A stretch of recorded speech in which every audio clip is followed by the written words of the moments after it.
Today's chest and back. I'm gonna get a good workout in. I'm about to go to the gym, meet my cousin over there. And now we're just gonna get a good session in. I got a lot to talk about because the gym low key did me a little dirty, but we're gonna get into that, and I'll talk to you about it after the session. But let's get to work, man.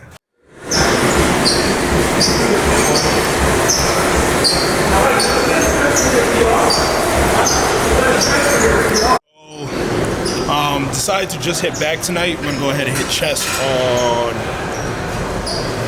Friday, just to fix my schedule to work with my cousin's schedule, so we can get another lift in later on in the week. So he's gonna take a rest day tomorrow. I do ham knees. So yeah, scratch, chest, and back. We're gonna go ahead. We're gonna go ahead. We're gonna go ahead. We're gonna go ahead. We're gonna go ahead and do back.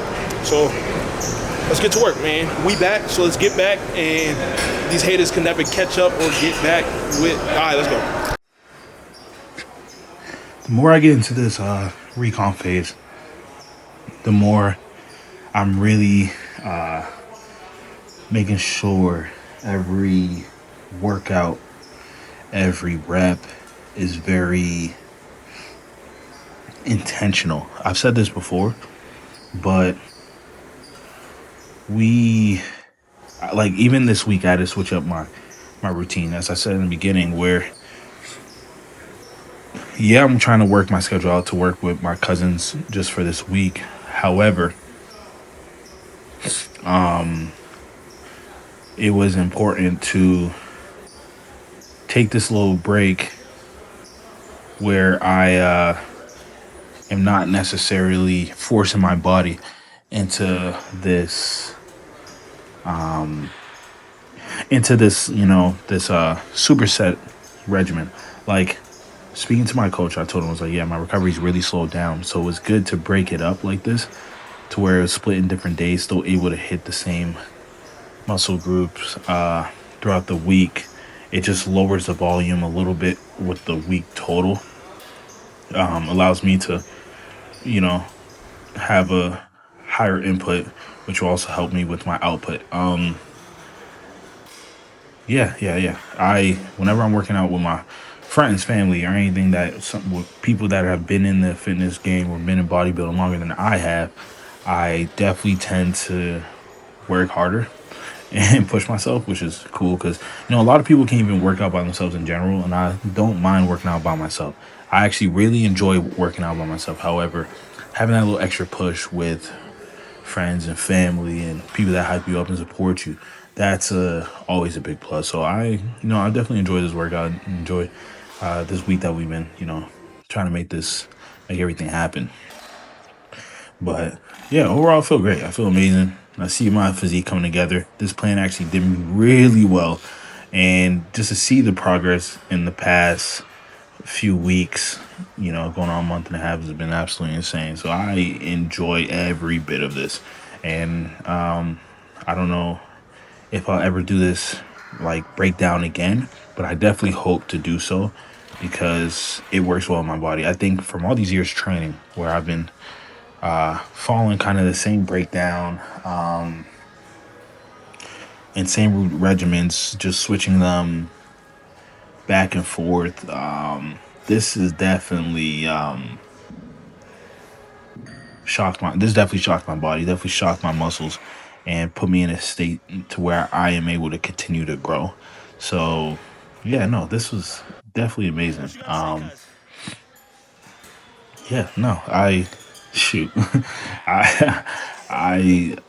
I just, I don't even know what to say. I love the process. I love this process. I love, being able to see the progress.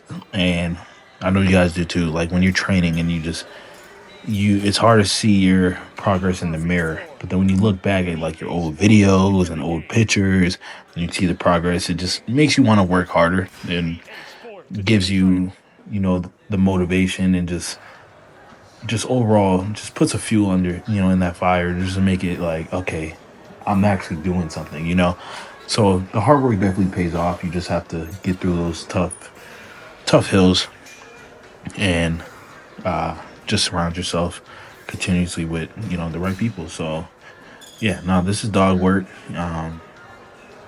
And yeah, being in Boston, like I said, definitely was a fuel that I needed. And I don't know, I think I should be going back to Vegas in a few weeks. So pushing through this week with my cousin is definitely gonna motivate me when I go back home. Because again, just having that little extra push, and it's making me hungry. I'm already hungry to win. So just having somebody tell me like, yeah, you're gonna be Olympia one day. You're gonna be doing this. You're gonna be doing that. Like, yeah, definitely definitely makes me just turns me up all the way. So if I could give you guys a little breakdown as far as my regimen, basically I warm up with my pull-ups because if you guys don't know, that's always good to get the stretch out your back, stretch out your lats. Going ahead, hitting heavy rows to start. Again, I'm in a recomp phase, so I will try to go to 315 occasionally with my rows, but I like to stay around 225. I feel like I get the best squeeze and contraction when I'm going for reps of like 12. Following the high row, hitting that mid back, close to the rear delts as well. Yeah, I definitely enjoy that movement. Followed by regular cable rows, dumbbell rows, just for the to add in not only the width but add in just the thickness of my back because I need my back to really pop when I'm on stage, and then finishing off with just straight arm pull downs, just for a burner, just to close out the workout. So it's not that many exercises, but you gotta also remember these are meant to be supersetted. So when they're not supersetted, you just go through the session. But what we did, instead of just doing 4 sets or 3 sets, we decided to double the sets. So a lot of the sets we hit 6 sets, and then a few of them we hit 8. So all right, y'all. So that's basically the end of this back workout. So it's kind of similar to the one I showed you guys last time. This is what you guys been waiting for. So to give you the story background, before the gym opened up, met with the owner and everything. Gonna get a contract, gonna sign everything, gonna be a signed athlete, and staying in contact, going to the gym, promoting it, all this stuff. They tell me what they want me to do, et cetera, as far as like posting for them, and that's what like the contract's gonna hold. Come Olympia weekend, my coach takes in contact with them and everything, and again, they're like, yeah, we're getting the contract set, so everything's gonna be good. So once you sign the contract, I'll get out to you in a week. I come back to Vegas for the Latin Grammys, and they straight up told me, you're no longer gonna be an athlete anymore. You had to change your plans. And I was over here waiting for a contract for 2 months. Did me grease. I'm like, and on top of that, they didn't even tell me personally. They told my coach, and then on top of telling my coach, they had him speak to the manager instead of speaking to the owner. So we just got pushed aside. Crazy, and definitely felt disrespected. So that was supposed to be the home gym. I will no longer be going there anymore. You guys will not see my face. You won't see me promote. You won't see me doing nothing. And when I go pro and all that stuff, and they want to sponsor me, it's not happening unless they give me a huge check. Like, that's just what it is. So, like, nah. You gotta know your worth, people. That's why I say when you work for brands, don't just settle for commission. Don't just do none of that, because they can pay you. They just don't choose that they want to, because they feel that your value, they're choosing your value, and they're gonna give it to somebody else. So, that being said, when they told me that they're not giving contract no more, I put up 2 middle fingers, moved on, went back to strength culture, and that's what I'm gonna be repping.